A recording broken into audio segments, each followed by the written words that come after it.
Bismillahirrahmanirrahim. Alhamdulillahi rabbil alamin. Wassalatu wassalamu ala asyrafil anbiya'i wal mursalin Sayyidina Muhammadin wa ala alihi wa sahbihi ajma'in, amma ba'd.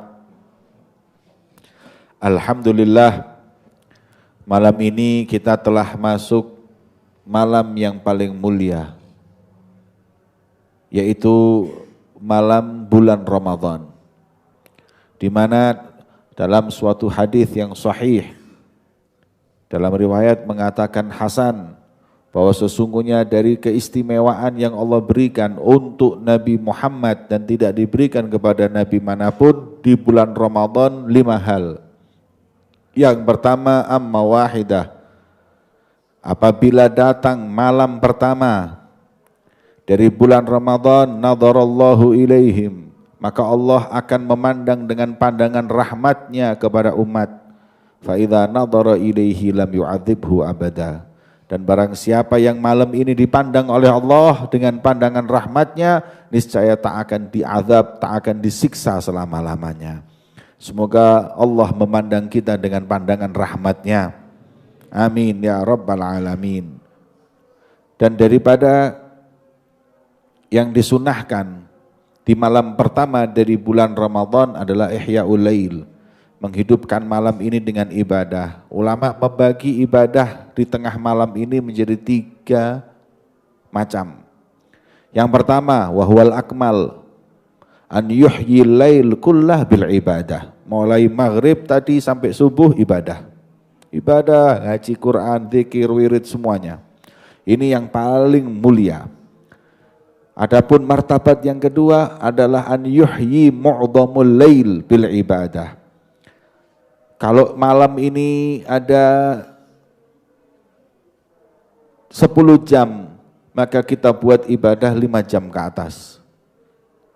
5 jam kita buat ibadah, ngaji Quran, zikir, wirid, sholawat, apapun. Kemudian yang ketiga, wahwa aqallu rutbah, an yusalli al-isya'a fi jama'ah wa yusalli subha fi jama'ah.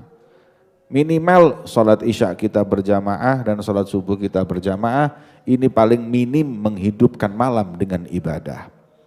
Maka itu yang penting kita jangan hidupkan dengan maksiat, dengan ghibah, dengan namimah, dengan memandang yang haram, dengan berkata yang haram atau apapun, agar kita dipandang oleh Allah dengan rahmatnya. Amin ya rabbal alamin. Kemudian untuk mengambil berkah, setiap malam kita akan membaca perjanjian-perjanjian yang telah diambil oleh Imam Sya'rani dari guru-guru mereka, dari guru-guru beliau. Yang itu adalah wasiat untuk kita semua, agar kita ikuti. Kalau kita ingin sampai kepada Allah, maka kita harus berpegang teguh dengan apa yang telah dilakukan oleh para salaf pendahulu kita.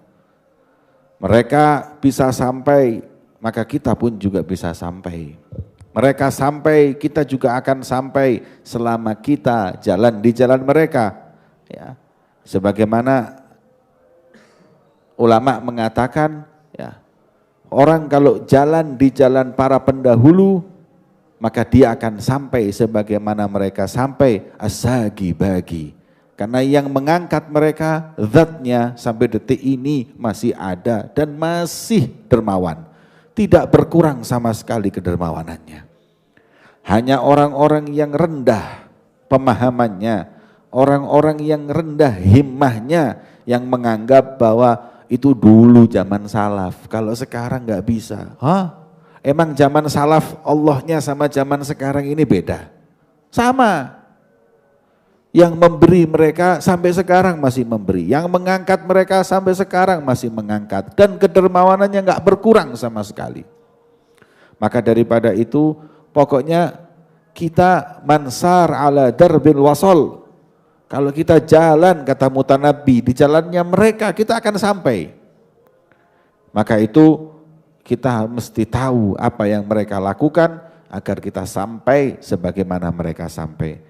Ada lebih dari 100 perjanjian, tapi saya ambil 15. Saya ambil 15 perjanjian setiap malam. Kita supaya tahu apa janji-janji para salaf, para pendahulu kita, para aulia, para sufi dengan guru-guru mereka yang membuat mereka mendapat kedudukan yang tinggi di sisi Allah. Di antaranya tadi yang sudah kita baca, beliau diambil janji untuk tidak mengagungkan dunia. Tidak mengagungkan dunia. Beliau mengatakan,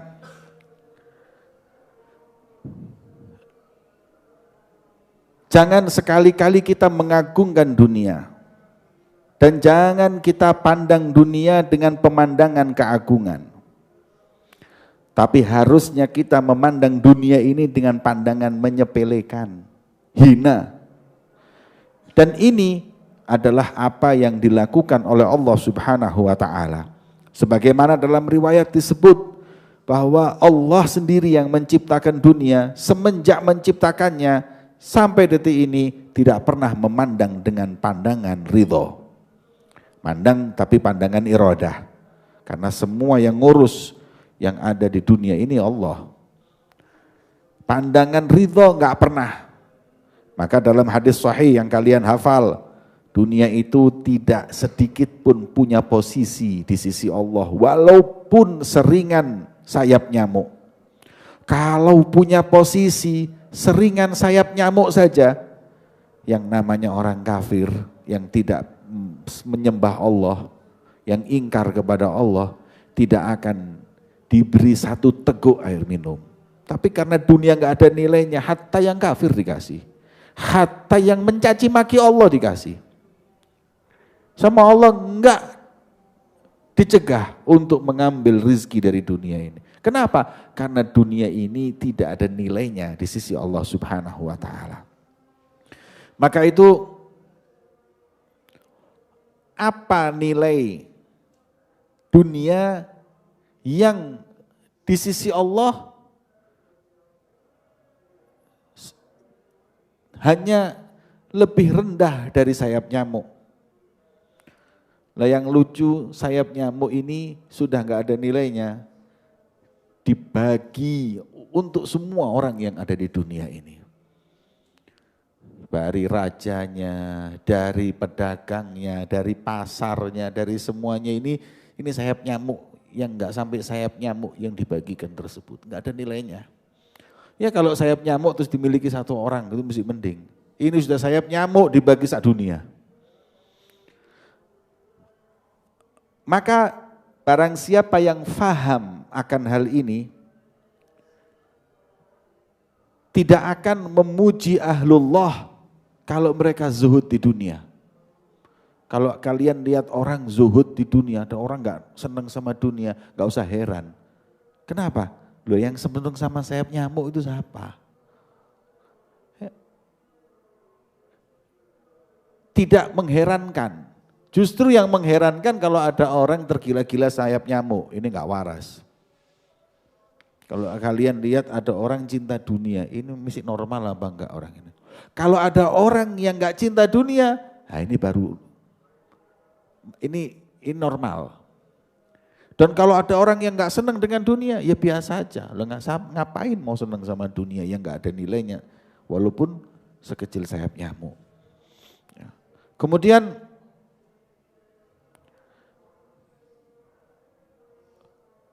kalau apabila kalian tahu apa yang kusampaikan, kalian pun juga tidak akan pernah merasa bangga dengan pemberian dunia kalian kepada siapapun. Kalau kalian sedekah kepada fuqara dan masakin, kalau kalian ada orang yang dermawan, yang membagikan uangnya ke sana dan kemari, la yural madah li ahadin malaka dunya bihadzafiriha. Kenapa? Cuman ngasih sayapnya, mau kok dibanggakan. Kalian jangan heran kalau melihat orang bagiin duit ke fakir miskin. Kenapa? Karena ini hanya sekedar yang sekecil sayap nyamuk. Lebih mengherankan sayap nyamuk disimpan, digembok, masukkan lemari bersih. Apa dalamnya? emas, perak, ini, maghrum ente. Sayap nyamuk ente masukkan lemari besi ente kunci, ini maghrum ente. Ini sayap nyamuk ini. Anda terlalu memandangnya dengan pandangan keagungan. Makanya itu nanti ada uhud diantaranya, perjanjian diantaranya, para sufi itu belajar untuk melihat dengan pandangan hati dan mata, sampah dengan emas itu sama. Sampah dengan emas itu sama. Kalau sudah seperti itu, baru ini orang-orang yang betul-betul tidak mengagungkan dunia. Kemudian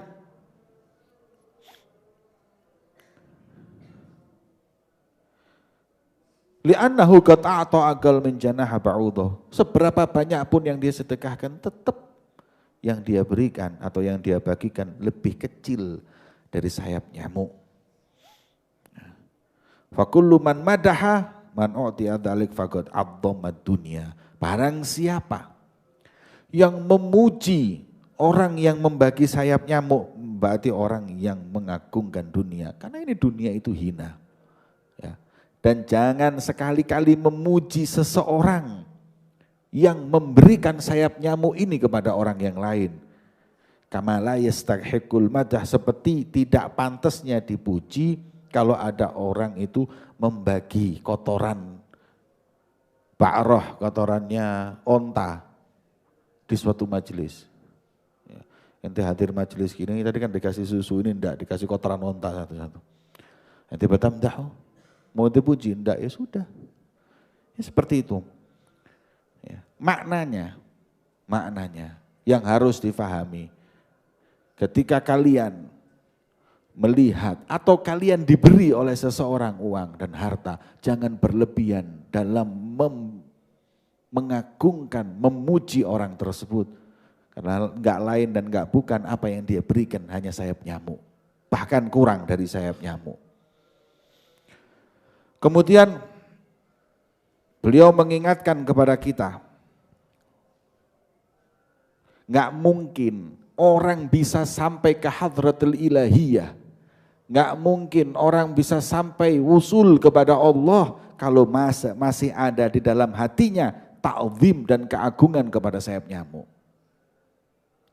Semestinya sayap nyamuk itu dia injek dengan sendalnya, dia ludahi dan dia tinggalkan. Ini barang tidak berguna.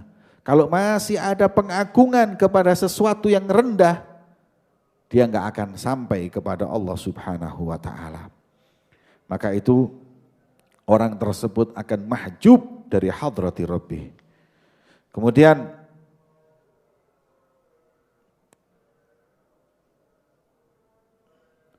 wa'lam, ketahuilah, aslal igamah ma'al khasis innama huwa li'adam ru'yatin nafis. Ya. Kita mengagungkan sesuatu yang hina itu karena kita belum lihat yang mulia. Orang yang masih mengagungkan dunia itu orang yang belum kenal Allah. Yang belum kenal keagungan Allah. Kalau sudah kenal dengan keagungan Allah, pasti dia akan menghinakan selainnya. Merendahkan dari apa yang direndahkan oleh Allah.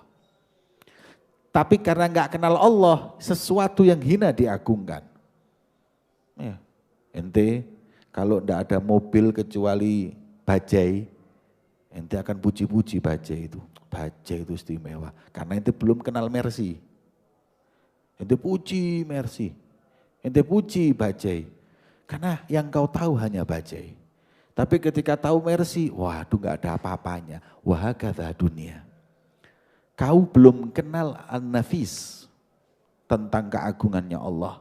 Makanya kau puji sesuatu yang hina tersebut. Ya. Kemudian aku pernah mimpi hari kiamat. Maka itu jangan kau agungkan dunia sekecil dan sedikit apapun. Aku pernah mimpi aku dalam keadaan kiamat. Kemudian aku diperintahkan untuk lewat di sirat, jembatan. Ketika aku ingin menyeberang, aku gak bisa nyeberang. Ya. Kemudian malaikat datang kepadaku. Kenapa kau gak lewat? Beliau mengatakan aku nggak bisa lewat. Kemudian beliau malaikat berkata, apakah kau punya dunia, punya harta yang banyak? Dia menjawab, ya Imam Sya'rani menjawab, ma ma'i syai', aku nggak punya apa-apa. Kemudian kata beliau, geledah mungkin ada di tanganmu yang sebelah kiri. Kemudian aku lihat di tanganku sebelah kiri, aku lihat di situ ada sedikit emas atau uang sekecil safaya, yakni anggap cuman satu beras itu, satu butir beras. Kemudian beliau mengatakan, hadzal ladzi kana yu'awwiquk. Ini yang menghambatmu untuk engkau lewat ke Sirat dengan lewat yang sangat cepat. Ini yang menghambatmu. Farmih, kemudian kata malaikat lempar. Farome itu.